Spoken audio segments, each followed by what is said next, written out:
Denver Mayor Michael Hancock took office in 2011, and housing in the city has been getting more expensive each year since then. We recently talked to the mayor at his office about what the city can and can't do to make living in Denver more affordable. Mayor Hancock, thanks for being with us. Glad to be with you. Yeah, so you must be thrilled with the growth we're having in Denver, but also with that, there are some things that are not keeping up with our growth, and that would be affordable housing. Absolutely. You know, as a city, we feel good about the fact that we're in demand.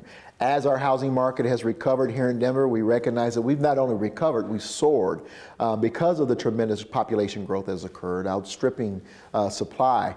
And so, yeah, we've got some work to do. This growth has come upon us very quickly. Do you have an idea as to how many people are struggling and are desperate for affordable housing?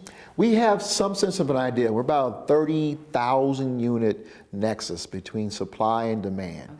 And as we continue to see the population growth anywhere between 7,500 to 10,000 a year coming to Denver, that gap will only widen if we don't respond or have a plan to respond going forward. The market dictates how much the prices of these homes are. I mean, how much can you, the city, the surrounding community do to really meet the need of affordable housing? Yeah, the market does dictate the majority of your housing, or at least the pricing for the majority of your housing, but we have to be very intentional. If we're going to do it, it's going to be very methodical. We're going to have to be very intentional about it, and that's what we're doing with our revolving loan fund, that these homes, these properties, or this land that we're banking will be for affordable housing in perpetuity. In 2013, I issued a challenge to the community saying, let's create the 3x5, 3,000 units within 5 years.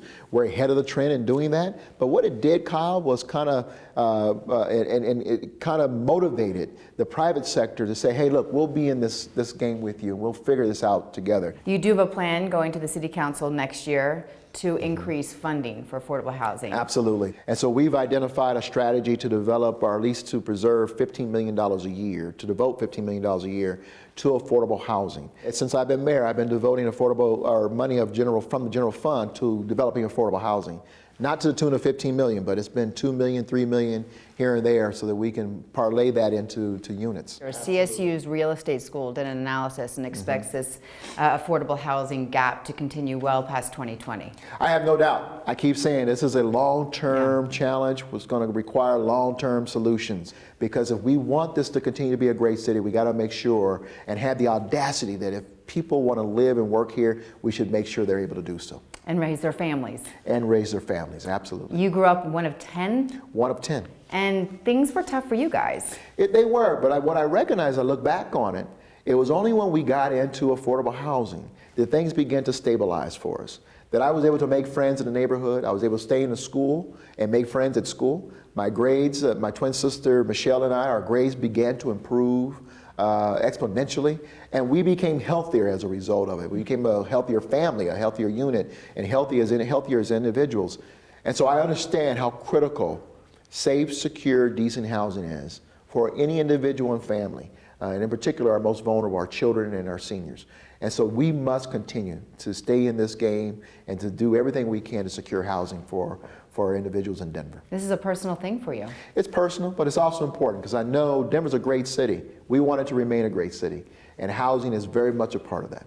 All right. Mayor Hancock, thank you for your time. Thank you. Thanks for coming to see us. When we come back, we'll talk to the people trying to help with affordable housing today by taking phone call after phone call. Your most immediate need is looking for a roof over your head, I'm sure. Tales from the Housing Hotline when A Place to Call Home continues.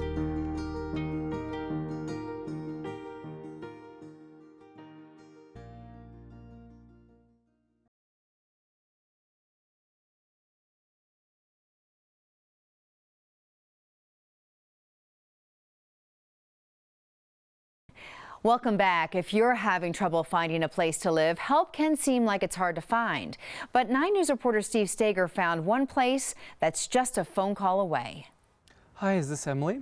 Forget the facts and figures for a moment. My name is Patrick with Colorado Housing Connects. And instead, consider the voices. So you're in Denver County? Voices. Are you a veteran or a person with a disability? Asking for help.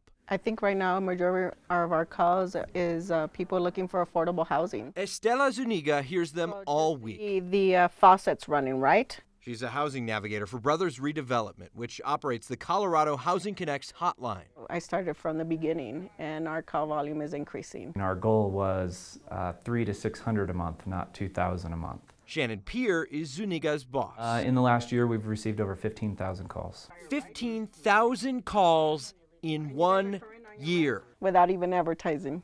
So I'm afraid what this news story is going to do. We have a call every 7 minutes. Okay. And almost every 7 minutes, the navigators hear stories about affordability, mainly landlords raising rents. We're seeing normal $200, $300, $400. And tenants without choices. It's a landlord's market. And what the demand is, if you don't like it, there's 10 people waiting for that same apartment. There are some parts of the metro area that have 0% vacancy rates, which means that there is, in a snapshot in time in a month, there's nothing available. Peer studies the market, and he says he believes the sharp rent increases may be ready to slow down. Rents are likely to hang fairly close to where they are, but I don't see and I don't forecast that they're actually going to come down, and especially not rapidly. Your most immediate need is looking for a roof over your head, I'm sure. Which is a reality these navigators have to explain to callers every day. Have you called Volunteers of America? We don't sugarcoat the situation. We don't sugarcoat the market. We let everybody know what to expect when they're looking, but we don't discourage them. We try to encourage them, empower them, because it's going to take some tenacity. Tenacity and patience. Continued persistence is really going to pay off.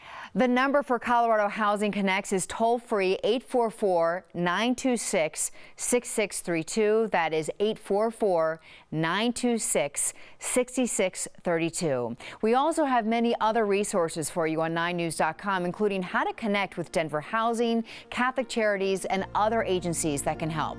Just go to 9news.com/housing. Thank you for watching this 9 News special. We hope you and your family either have or find a place to call home.